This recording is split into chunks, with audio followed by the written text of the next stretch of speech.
Masyarakat Papua yang tergabung dalam Solidaritas Rakyat Papua pagi tadi gelar demo damai yang menyatakan menolak Otsus Jilid 2. Bupati Manokwari sambut baik program petani milenial.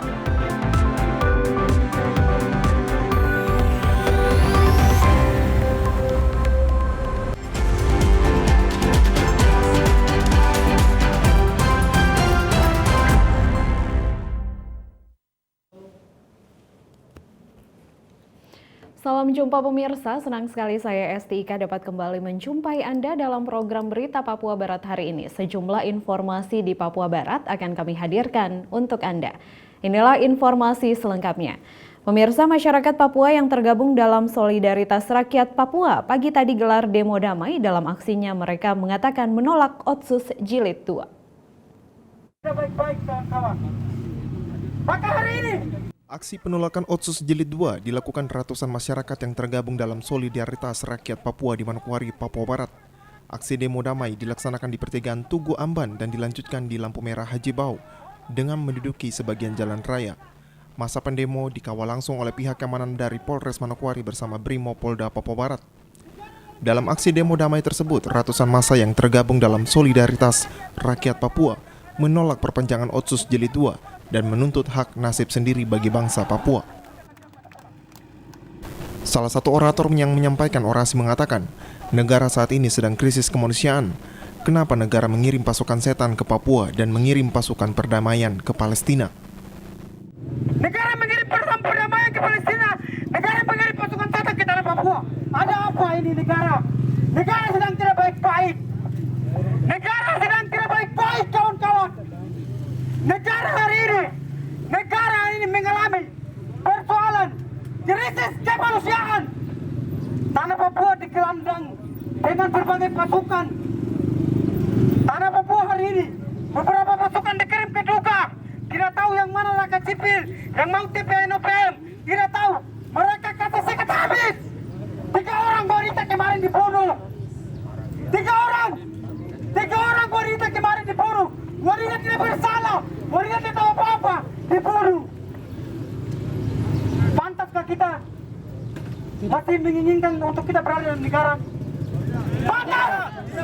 Pantaskah kita masih ingin berada dalam negara? Negara mengirim pasukan setan untuk menghancurkan orang Papua. Pantaskah kita?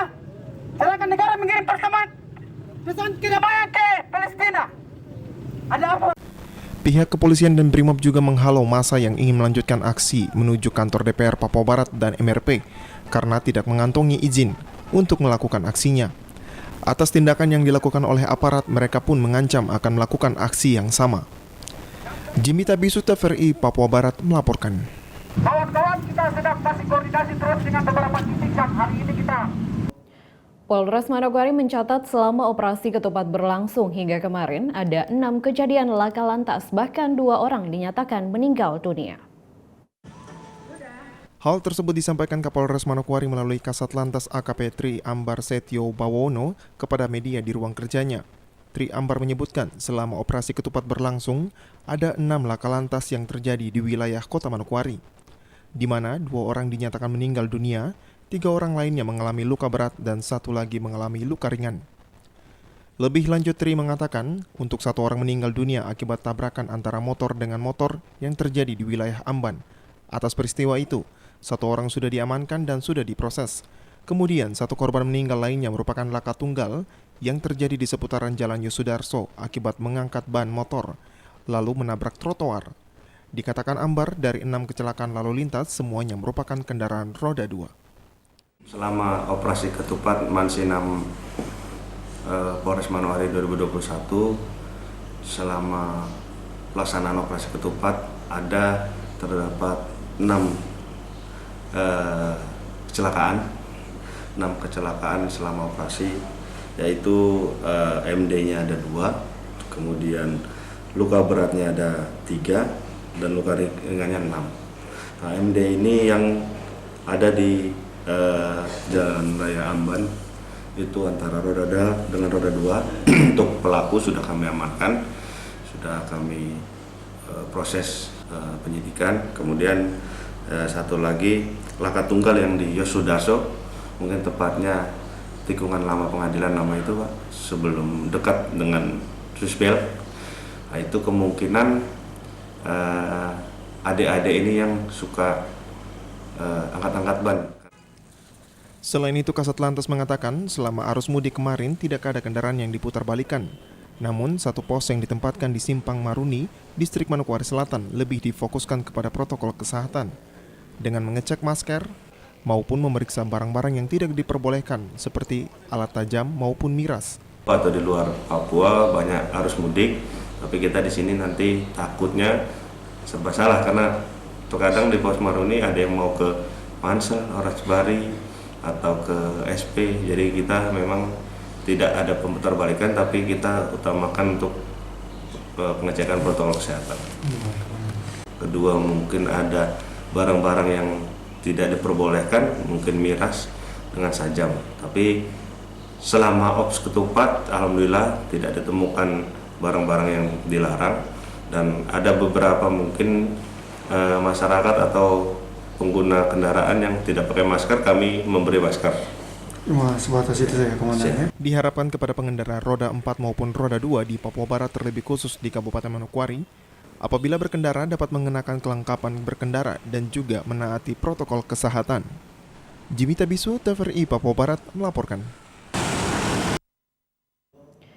Dinas Tanaman Pangan, Hortikultura dan Perkebunan Papua Barat Kamis kemarin gelar rapat koordinasi guna mensinkronkan data petani serta lokasi pertanian di Papua Barat serta memantapkan program pertanian yang akan berlangsung di tahun 2021.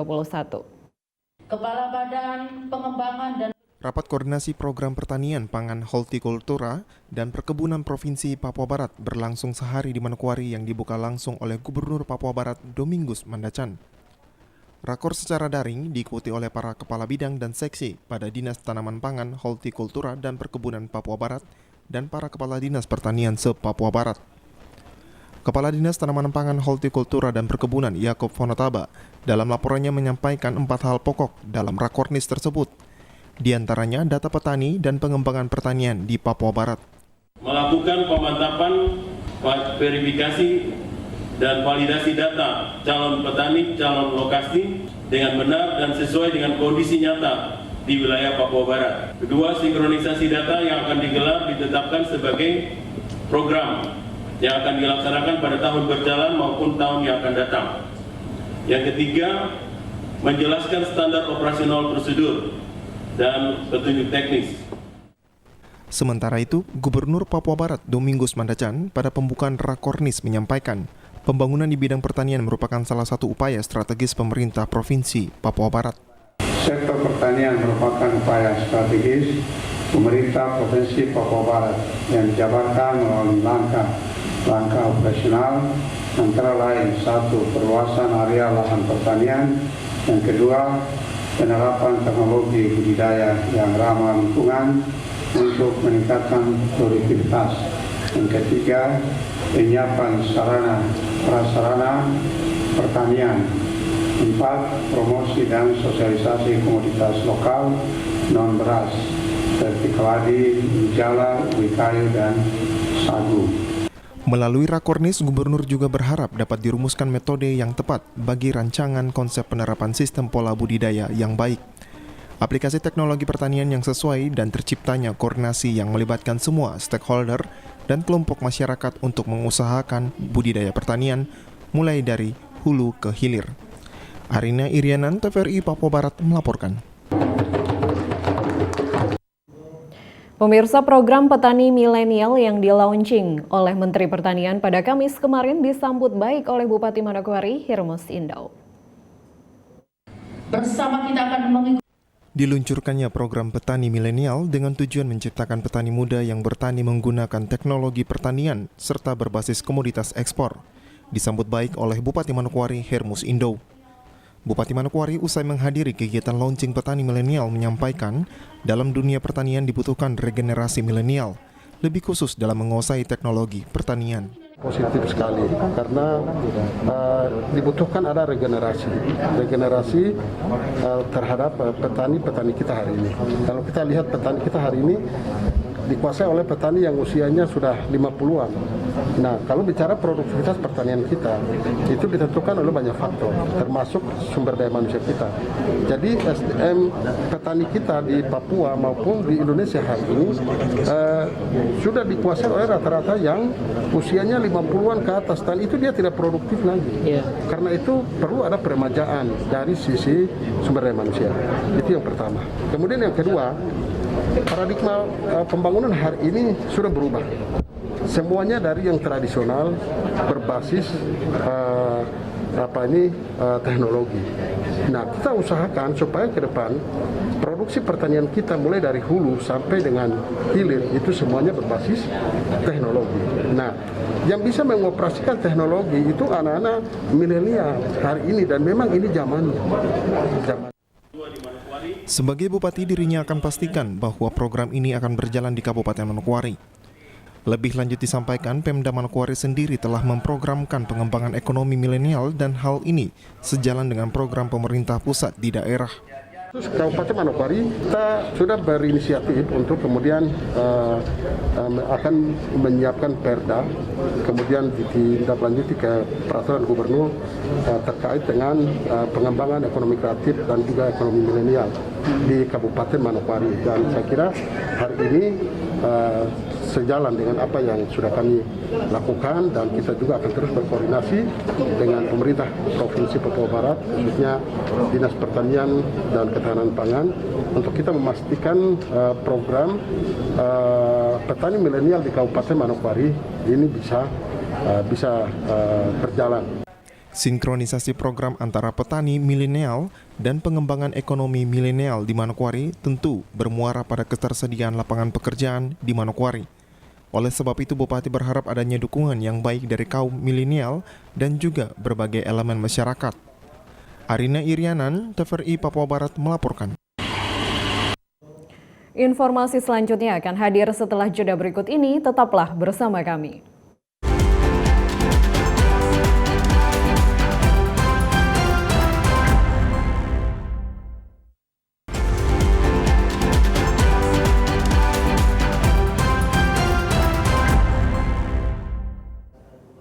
Terima kasih Anda masih bersama kami. Pemirsa, Gedung Gereja Katolik Santo Paskalis Manimeri kini resmi digunakan dengan harapan dapat dijadikan sebagai tempat pembinaan rohani demi ketaatan umat. Praparoki Santo Paskalis Manimeri. Gubernur Papua Barat yang diwakili Kepala Biro Pemerintahan dan Otonomi Daerah Setda Papua Barat Agustinus Rumbino menyampaikan apresiasi pada acara peresmian gedung gereja yang dilakukan belum lama ini di Kampung Pasamai, Distrik Manimeri. Dijelaskan Rumbino, Pemprov Papua Barat merasa patut memberikan apresiasi atas kontribusi umat selama proses pembangunan yang telah banyak menyerap tenaga, pikiran, waktu, dan biaya. Gereja merupakan salah satu lembaga yang dipanggil dalam satu bentuk persekutuan, kesaksian, dan pelayanan kasih, mempunyai peranan dan tanggung jawab yang sangat dominan dalam hal pembinaan mental dan spiritual umat.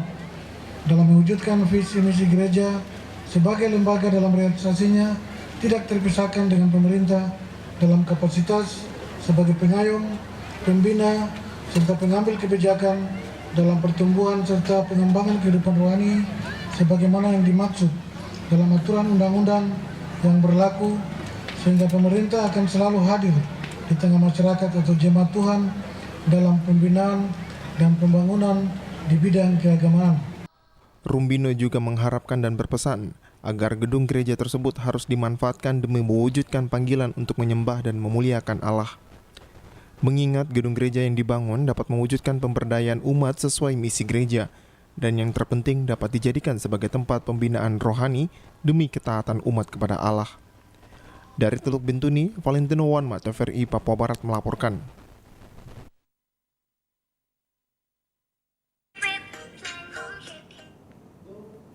Kualitas pelayanan kepada umat di Teluk Bintuni tidak semata-mata pada ketersediaan infrastruktur yang memadai, namun yang paling penting adalah kualitas pelayanan dapat tercapai.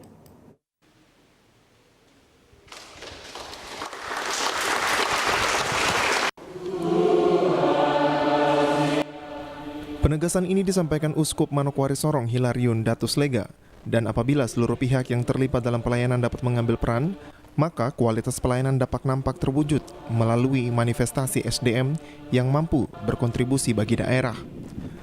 Saat memberikan sambutan di halaman gereja Santo Paskalis Manimeri, Uskup mengatakan dirinya sangat yakin dengan kehadiran pra-paroki ini akan bermunculan bintang-bintang yang mampu memancar luaskan kebaikan. Bukan hanya menempatkan infrastruktur pastoran, sekolah dan lain-lain, pagar, tapi juga menghidupi dinamika menggereja dengan kehadiran pra-paroki baru ini. Saya seperti yakin ya, dari tempat ini bisa muncul banyak contoh-contoh. Dari tempat ini bakal bermunculan bintang-bintang yang bisa memancar luaskan kebaikan dari pra-paroki ini. Saya yakin Bapak-bapak dan ibu-ibu, terutama umat di sini, tugas tanggung jawab yang masih akan kita pikul ini mudah-mudahan tetap melanjutkan apa yang kita sudah rajut dari dulu-dulu, hari ini, dan seterusnya. Uskup menghimbau kepada seluruh umat agar dengan kehadiran pra-paroki baru di Teluk Bintuni dapat melanjutkan pelayanan yang sudah dirintis sejak dulu, dan berharap agar umat dapat merawat kekompakan dan kebersamaan. Dari Teluk Bintuni, Valentino Wanma, TVRI Papua Barat melaporkan. Bupati Teluk Bintuni Petrus Kasihiu berjanji akan membangun pastoran bagi pra-paroki Santo Paskalis Manimeri yang baru terbentuk. Untuk itu Bupati akan mengalokasikan anggaran bagi pembangunan pastoran tersebut.